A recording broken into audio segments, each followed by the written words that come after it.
একজন বিহারির ৯টা ব্যবসা বন্ধ হওয়ার পরেও কি করে তৈরি করে ফেললো ৮ লাখ কোটি টাকার কোম্পানি।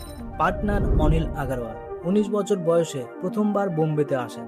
সেখানে ফ্যাক্টরিগুলো থেকে তার আর ধাতু সংগ্রহ করে বাজারে বিক্রি করতেন। তিনি ২০ থেকে ৩০ বছর বয়স অবধি অনেক ধরনের ব্যবসা শুরু করেছিলেন, যেমন শিল্প কাজে ব্যবহৃত বৈদ্যুতিক তার, অ্যালুমিনিয়াম রড, এমনকি ওয়ার্নার ব্রাদার্সের সাথে বড় সিনেমা হল তৈরি করতে চেয়েছিলেন। কিন্তু তার সব ব্যবসাই বন্ধ হয়ে যায়। এমন করে প্রায় ৮ থেকে ৯টা ব্যবসা বন্ধ হওয়ার পর তিনি মানসিক ভারসাম্য হারিয়ে ফেলেন। তারপর ১৯৯২ দশকে ওনার সাথে এমন কিছু ঘটে যা ওনার জীবনকে পুরো বদলে দেয়। সেই সময় যখন প্রথমবার বেসরকারি কোম্পানিগুলো টেলিকমের ব্যবসা করার অনুমতি পায়, তখন তিনি চিন্তা করেন টেলিকম কোম্পানিগুলির বিপ্লব আনতে প্রচুর পরিমাণে জেলিফিল্ড তারের প্রয়োজন হবে। তাই তিনি জেলিফিল্ড তারে যেসব ধাতু প্রয়োজন হয় সেগুলো তৈরি করতে থাকেন। তারপর কিছু বছর পরে ওনার সাথে অবিশ্বাস্যকর ঘটনা ঘটে। ১৯৯৭ দশকে স্টারলাইট ইন্ডাস্ট্রিজ তামার গলন কারখানা এবং শোধনাগার করা প্রথম কোম্পানি হয়ে ওঠে। আজ অনিল এমন আলাদা আলাদা বিভাগীয় ব্যবসার প্রতিষ্ঠাতা। বেদান্ত গ্রুপ প্রতি বছর প্রায় ১.৫ লক্ষ কোটি টাকার ব্যবসা করে।